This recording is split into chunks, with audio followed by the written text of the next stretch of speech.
نور مبارک حسین ابن علی حقیقت بے انتہا ہیں، لامحدود شخصیت، سید الشہداء کی ذات، خود جو عاشور کا معرکہ وقوع پذیر ہوا، ظہور پذیر ہوا، عقلاء عالم دم بخود ہیں، حیران ہیں، ششدر ہیں، جیسا جوش ملی آبادی نے اپنے اشعار میں کہا، یقیناً یہ آورد نہیں ہے، آمد ہے اور نزول مانتا ہوں میں ان اشعار کو جو جوش ملی آبادی نے کہے کہ تو نے حسین دہر کو ششدر بنا دیا، کائنات کو حیران کر دیا، تو نے حسین دہر کو ششدر بنا دیا۔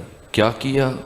عجیب بات کہی، کہا طوفان کو ناؤ، سیل کو لنگر بنا دیا۔ یہ تو عجیب ہے، طوفان کو ناؤ، سیل کو لنگر بنا دیا، ان تلخیوں کو قند بنایا جو زہر تھیں، پھر مسکرا کے قند مکرر بنا دیا۔ اور جو شعر حاصل کلام ہے اور ہمارے موضوع سے مناسبت رکھتا ہے وہ یہ کہ جب پتھروں کو لوگ بتوں میں بدل چکے، یعنی 50 سالہ سفر کو ایک جملے میں جوش ملی آبادی نے خلاصہ کیا، اور پھر عاشور کا ایک دن ان 50 سالوں پر کیسے بھاری ہو گیا اور ازل سے لے کے ابد تک کس طرح سے پھر بے مثال بن گیا۔ کہا کہ جب پتھروں کو لوگ بتوں میں بدل چکے تو حسین نے کیا کیا؟ ایک کام کیا۔ کون سا کام؟ کہا جب پتھروں کو لوگ بتوں میں بدل چکے تو نے بتوں کو توڑ کے پتھر بنا دیا۔ عجیب،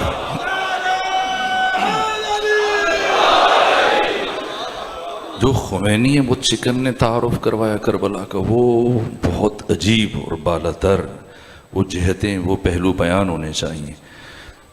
کربلا میں خود ذات خدا کا ظہور ہوا، یہ خمینی وہ چکن کے کلمات ہیں، خود اللہ کا ظہور ہوا، اسماء خدا کا، صفات خدا کا، اوصاف خدا کا، کما حق کہو، پہلی اور آخری مرتبہ روز عاشور امام حسین کی ذات سے ان تمام تر کمالات کا ظہور ہوا۔ یہ بات بہت اہم ہے، توضیح طلب ہے، اور یہ جملہ خود عقیلہ بنی ہاشم ثانی زہرا عالم غیر معلمہ شریکت الحسین کربلا کی شیر دل خاتون البطلۃ الحریہ محافظ کربلا سفیر کربلا کربلا کی پیغامبر۔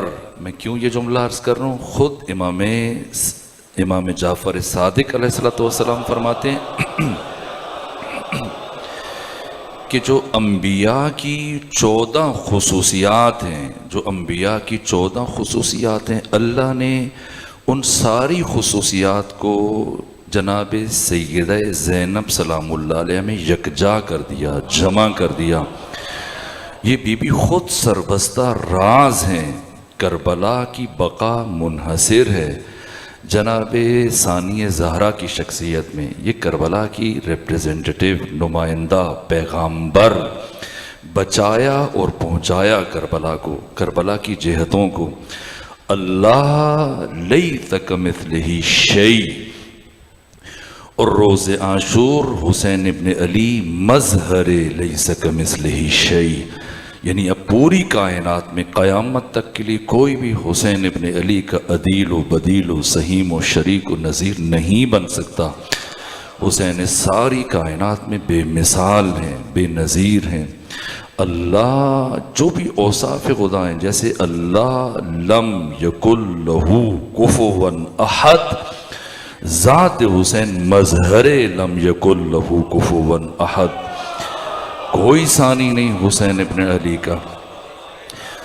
اللہ صمد ہے، اللہ بے نیاز ہے، اللہ کی صمدیت کا کما حق کہو ظہور روز عاشور نور حسین ابن علی سے ہوا۔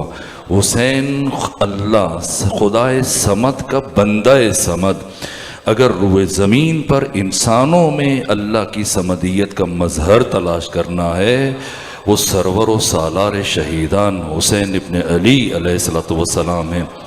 عزت خدا کا مظہر، غیرت الہیہ کا مظہر، جمال خدا کا مظہر، صفات خدا کا مظہر، اوصاف الہیہ کا مظہر، اللہ کے ہر وصف کا ظہور۔ بہت سارے اسماء پروردگار کے ایسے ہیں جن کا ظہور غیر از کربلا نہ ہوا ہے نہ ہوگا۔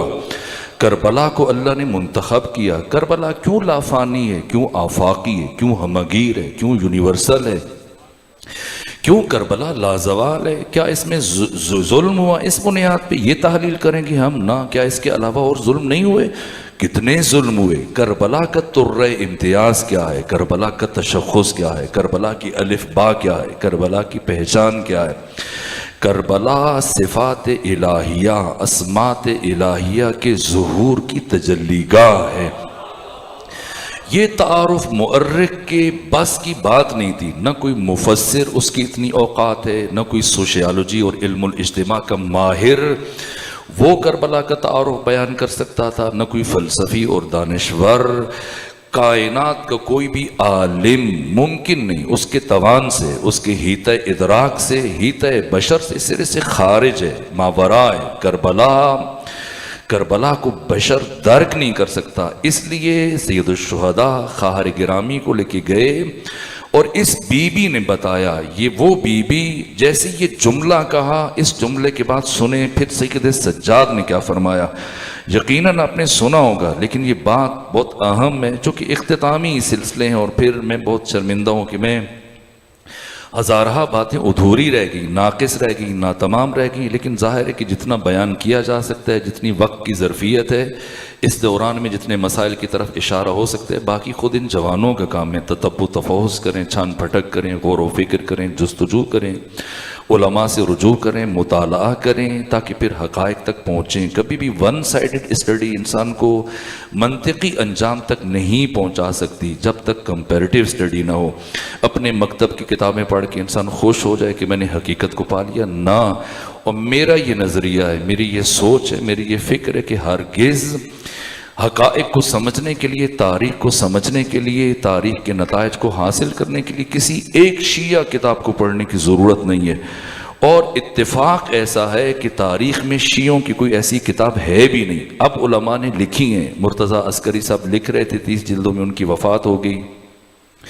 رسول جعفریان اب بڑا کام کر رہے ہیں، بڑے بڑے مؤسسے، بڑی بڑی تحقیقاتی مراکز لگے ہیں، لیکن اب دیکھیں طول تاریخ میں صدر اسلام سے لے کر اب تک 157 ہجری میں جو سب سے پہلی سیرت کی کتاب لکھی گئی، پھر اس کے بعد آپ دیکھیں طبقات ابن سعد 230 ہجری میں، پھر طبری 330 میں، اس طرح سے بات کی جتنی بھی تاریخیں، بڑی بڑی تاریخیں، خود امام اسماعیل بخاری نے جو تاریخ کبیر لکھی ہے، مروج الذہب ہے، ابن خلدون ہے، طبری ہے، مسعودی ہے، یعقوبی ہے، اور البدایہ والنہایہ ہے، کامل ہے، امام شمس الدین ذہبی کی تاریخ الاسلام، یہ جتنی بھی کتابیں ساری کی ساری علماء اہل تسنن کی کتابیں ہیں۔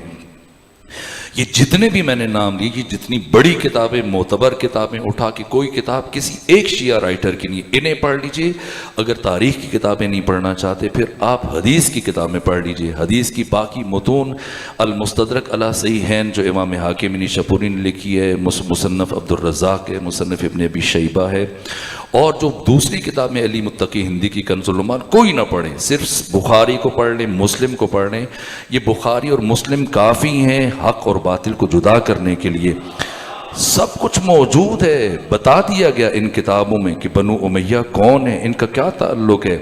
کربلا یزید کی جنگ نہیں ہے، کربلا نجاستوں کا ایک سفر ہے جو یزید پہ آ کے رکا۔ شروع کہاں سے ہوا؟ یہ سفر امیہ سے شروع ہوا، یہ نقطہ ابتدا ہے، اور یزید پہ آ کے ختم ہوا، یہ نقطہ انتہا ہے۔ یہ تمام تر نجاستوں کا ایک خاندان، جس کا خاندان بنو ہاشم سے کوئی تعلق نہیں ہے، نہ یہ ان کے رشتہ دار ہیں۔ مت کہا جائے کہ ایک رشتہ دار تھے اور پھر اس طرح سے یہاں سے شاخ الگ ہو گئی عبد مناف سے، ان کے ایک بیٹا عبد الشمس ہے اور دوسرا بیٹا آپ کا جناب، اس طرح نہ، عبد الشمس کا غلام ہے امیہ، اور غلام کو خریدا، پھر بیٹا بنا لیا، پھر اس سے نسل چلی. یہ بنو امیہ، ان کا خاندان رسالت کے ساتھ کوئی نہ رشتہ داری ہے نہ تعلق ہے. امیہ کا کردار چلا. اور ایک طرف واقع اب زیارت عاشورہ، آپ کو یاد ہوگا 2 سے 3 سال پہلے ملکی حالات ایسے ہوئے، کراچی میں امیر یزید زندہ باد کا نعرہ لگا، ایک خوف و ہراس کی کیفیت پیدا ہو گئی، اور پھر ایسی گھبراہٹ کی فضا کہ خود اصل مسئلہ کیا ہے، مسئلہ کہاں سے اٹھا، کہاں سے بات چلی.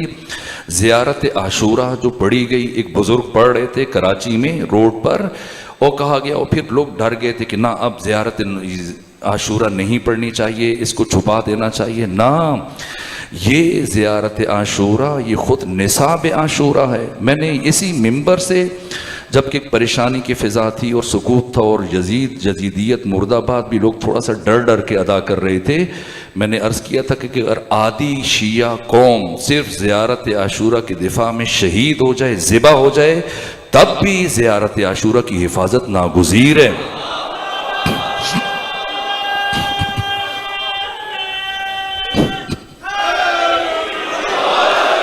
یہ سلسلہ ختم ہو رہا ہے چونکہ مجالس اختتامی مرحلے میں، اس لیے ایک طالب علم کی حیثیت سے میں کہوں گا وحدت و اتحاد، ہماری جان قربان ہو جائے. ہم امت مسلمہ میں وحدت چاہتے ہیں، اتحاد چاہتے ہیں، ہر قربانی دیں گے، جانوں کی قربانی دیں گے، مال کی قربانی دیں گے امت مسلمہ کے درمیان وحدت کے لیے، اتحاد کے لیے.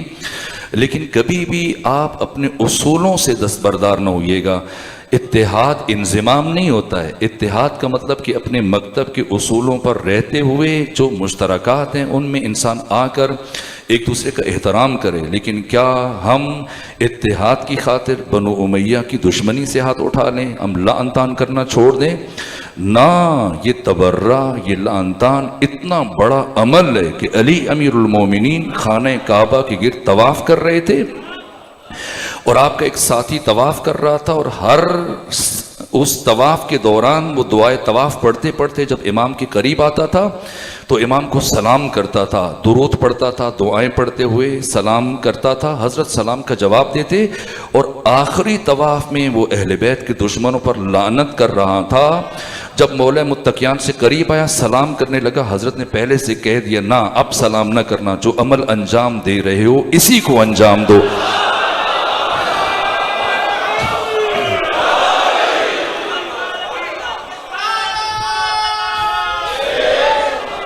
اگر یہ امام علی زین العابدین کے فرامین ہیں. امام جعفر صادق علیہ السلام نے فرمایا، آپ سے پوچھا، ایک صحابی نے پوچھا کہ اے امام، ایک فرشتہ ہے جو انسان کی نیکیاں درج کرتا ہے، ایک فرشتہ ہے جو انسان کے گناہ درج کرتا ہے، ایسے کبھی ہوا کہ ایک وقت میں دونوں فرشتے کام کریں؟ سوال کرنے والا کچھ بھی سوال کر سکتا ہے. اب انسان ایک ہے، اس سے ایک ہی طرح کا عمل ظہور ہو سکتا ہے، یا نیکی یا بدی. جب نیکی کرے گا تو وہ نیکی لکھے گا، جب برائی کرے گا تو وہ برائی لکھے گا. لیکن صحابی نے عجیب سوال کر دیا، اور جب سامنے امام ہو تو پھر کوئی بھی سوال کیا جا سکتا ہے، اس لیے کہ حجت خدا وہی ہوتا ہے جو کبھی زندگی میں لا ادری نہ کہے، نہ یہ کہے کہ میں نہیں جانتا، نہ یہ کہے کہ میں بیٹی سے پوچھ کے تمہیں بتاؤں گا.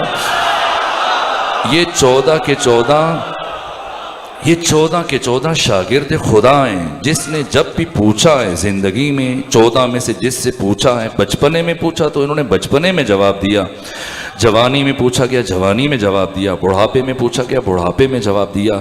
چھٹے امام سے کسی نے یہی ایسی طرح کا سوال پوچھ لیا. اب آپ سے پوچھا جائے کہ بتائیں کیا ایسا ممکن ہے کہ بیک وقت دونوں لکھ رہے ہوں؟ نہ، یہ تو ممکن نہیں ہے نا. یا نیکی لکھے گا یا پھر برائی لکھے گا، چونکہ انسان یا نیکی کرے گا یا برائی کرے گا. لیکن صحابی نے جب یہ عجیب سوال کیا تو امام نے اس بات میں سر ہلا دیا، ہاں ایک عمل ایسا ہے کہ دونوں متحرک ہو جاتے ہیں. کون سا عمل؟ نیکی لکھنے والا بھی متحرک ہو جاتا ہے، گناہ لکھنے والا بھی متحرک ہو جاتا ہے. کہا، تعجب سے پوچھا فرزند رسول وہ کون سا عمل ہے؟ تو امام نے فرمایا، جب کوئی قاتلان فاطمہ زہرا پر لعنت کرتا ہے تو نیکی لکھنے والا نیکیاں لکھنا شروع کرتا ہے، اور جو گناہ لکھتا ہے وہ اس کے گناہوں کو محو کرنا شروع کر دیتا ہے.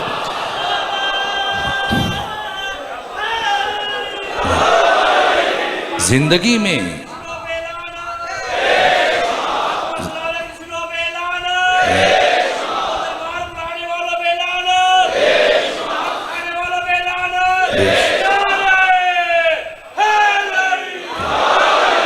برادران اہل تسنن ہماری آنکھوں کی ٹھنڈک ہیں، ہماری آنکھوں کا نور ہیں، ہمارے بھائی ہیں، ہمیں عزیز ہیں، جان سے زیادہ عزیز ہیں۔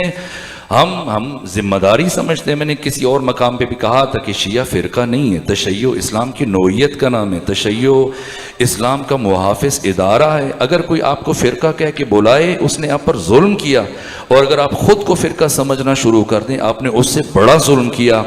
آپ فرقہ نہیں ہیں، آپ اسلام کی نوعیت کا نام ہے، آپ اسلام کے محافظ ہیں، اسلام کی فکری سرحدوں کے، اسلام کی علمی سرحدوں کے، اسلام کی نظریاتی سرحدوں کے، اسلام کے عقائد کے، اسلام کے معتقدات کے، اسلام کی تعلیمات کے، مسلمانوں کے، امت مسلمہ کے، دیوبندیوں، بریلویوں، اہل حدیثوں، سب کے سب ہمیں عزیز ہیں، بھائی ہیں۔ ہم نے مثبت ترین انداز میں حقائق کو پہنچانا ہے۔ اس اتحاد کا کوئی یہ مطلب نہ سمجھے کہ ہم حقائق سے دستبردار ہو جائیں، ہم بنو امیہ کو قبول کر لیں گے۔ آج یہ بات میں اس لیے کر رہا ہوں کہ اب ملک میں دوبارہ سے یہ کوشش کی جا رہی ہے کہ مخفی راستوں سے یہی بل دوبارہ سے سینٹ تک لے کے جایا جائے، وہاں سے منظور کروا لیا جائے۔ اس بل کو قبول کر کے بل کی آڑ میں کثیف ترین اور وہ اسلام دشمن افراد ان کو صحابیت کی ردا اڑوا کر، صحابیت کی چادر پہنا کر بچانا چاہتے ہیں۔ نہ، ہم کسی بھی قیمت پر اصحاب رسول پر ہماری زندگیاں قربان، ہماری جانیں قربان، لیکن ہم کبھی بھی بنو امیہ کے ان کثیف ترین کرداروں پر صحابیت کا پردہ نہیں پڑنے دیں گے۔ ہم بتائیں گے کہ ان کا نہ اسلام سے تعلق ہے، نہ پیغمبر گرامی اسلام سے تعلق ہے، نہ صحابیت سے کوئی تعلق ہے۔ کون بنو امیہ؟ آخر ہم کیوں عرض کریں؟ بڑی بڑی شخصیتیں آج گھڑی جا رہی ہیں، باتیں گھڑی جا رہی ہیں، فلاں کے نام پہ عرس مناؤ، فلاں کے نام پہ لنگر بناؤ، علی دشمنی میں فلاں کے لیے عرس منایا جائے۔ اس کی کسی کی کیا اوقات ہے؟ مجھے کسی ایک درویش کا ایک جملہ یاد آتا ہے، کسی ملنگ کا، کہا کہ ایسے نام کہے جاتے ہیں کہ یہ نام لو، ایسے نام کہ جن کو لینے کے بعد ہمیں کوئی خیرات بھی نہ دے، وہ نام لیں۔ یہ عرس اگر جشتا ہے، کس کے لیے جشتا ہے؟ لنگر اگر یہ نیاز ہے، یہ اس طرح کے الفاظ اٹھا کر آپ چاہیں اس طرح کے ان کے لیے کلام لکھیں، اشعار لکھیں، منقبتیں پڑھیں، ان کو اٹھانے کی کوشش کریں۔ ان منقبتوں سے بنو امیہ کا آپ گند دھونے میں کامیاب ہو جائیں گے۔ پھر تاریخ کی ساری کتابوں کو جلا کر راکھ کر دیں، ہم اپنی کسی کتاب سے ایک لفظ بھی نہیں پڑھیں گے، یا بخاری سے پڑھیں گے، مسلم سے پڑھیں گے، ترمذی سے، ابن ماجہ سے، ابو داؤد سے پڑھیں گے، نسائی سے پڑھیں گے، مستدرک علی صحیحین سے پڑھیں گے، ابو یعلا موصلی سے پڑھیں گے، مصنف ابن عبد الرزاق نے کیا لکھا ہے، طبری نے کیا لکھا، ابن خلدون نے کیا لکھا، علی متقی ہندی نے کیا لکھا، امام نسائی 6 کتابوں میں سے ایک، یہ صحاح ستہ جو بنیادی ترین اساسی ترین کتابیں ہیں، یہ امام نسائی۔ جب انہوں نے جب مصر میں گئے، رہتے مصر میں رہنا شروع کیا، وہاں سے پھر یہ شام گئے۔ جب یہ شام گئے تو انہوں نے دیکھا کہ سب علی سے دشمنی رکھتے ہیں، یہاں تک کہ ایک دروازے پر دستک دی تو پانی کی پیاس لگی تھی انہیں، دروازہ کھولا، ایک شخص نے آواز دی اپنے بیٹوں کو، ایک کا نام حسن تھا، دوسرے کا نام حسین تھا۔ انہیں تعجب ہوا، شام والوں نے اپنے بیٹے کا نام حسن رکھا ہے، بیٹے کا نام حسین رکھا ہے۔ تعجب سے پوچھا، حسن حسین سے پیار کرتے ہو، اس لیے بچوں کا نام رکھا؟ کہا نہ، اس لیے نام رکھا ہے تاکہ انہیں گالیاں دے سکوں، ان سے اپنی نفرت کا اظہار کر سکوں۔ یہ شام جن میں علی اور علی کے بیٹوں کی دشمنی میں بچوں کو پروان چڑھایا گیا، اس شام میں جب امام نسائی ان 6 کتابوں میں سے، صحاح ستہ میں سے ایک کے مؤلف پہنچے، جب دیکھا کہ یہاں پر تو علی دشمنی میں نسلیں پروان چڑھی ہیں اور ایک خاص فرد کو یہاں پر اس کی شخصیت کو پروموٹ کیا جا رہا ہے، تو انہوں نے شام میں بیٹھ کر ایک کتاب لکھی ہے، خصائص علی امیر المومنین کی شان میں احادیث کا مجموعہ، معتبر ترین مستند ترین احادیث کا ذخیرہ جمع کیا، اور پھر مسجد جامع اموی میں جا کے بیٹھتے اور جا کر مولا متقیان کی شان میں ان حدیث کو پڑھتے تھے، بیان کرتے تھے۔ اہل شام نے جب سنی تو اچنبے سے کہتے تھے، تعجب ہے، یہ علی کے بارے میں پیغمبر نے کہا، وہ تو ایسے تھے ایسے تھے ایسے تھے۔ پھر جب یہ کئی دن تک یہ احادیث بیان کرتے رہے امیر المومنین کی شان میں، تو ان سے مطالبہ کیا گیا کہ اب فلاں کی شخصیت سے متعلق لکھیں، ان کے بارے میں بھی ایسی کتاب لکھیں جیسی علی کے بارے میں کتاب لکھی، امیر شام کے بارے میں ایسی کتاب لکھیں۔ تو امام نسائی نے جواب دیا، اگر مجھے اس امیر شام کی فضیلت سے متعلق کوئی ایک بھی حدیث ملی ہوتی تو میں تمہیں بتا دیتا، میرے علم میں کوئی حدیث نہیں ہے ایسی، ان کا ڈھونڈو، تلاش کرو، تلاش کرو، ڈھونڈو، مل جائے گی۔ کہاں؟ میرے جو مطالعے میں گزری ہے وہ ایک ہی بات گزری ہے جو پیغمبر نے اس کے لیے کہا کہ اللہم لا تشبہ بطنا،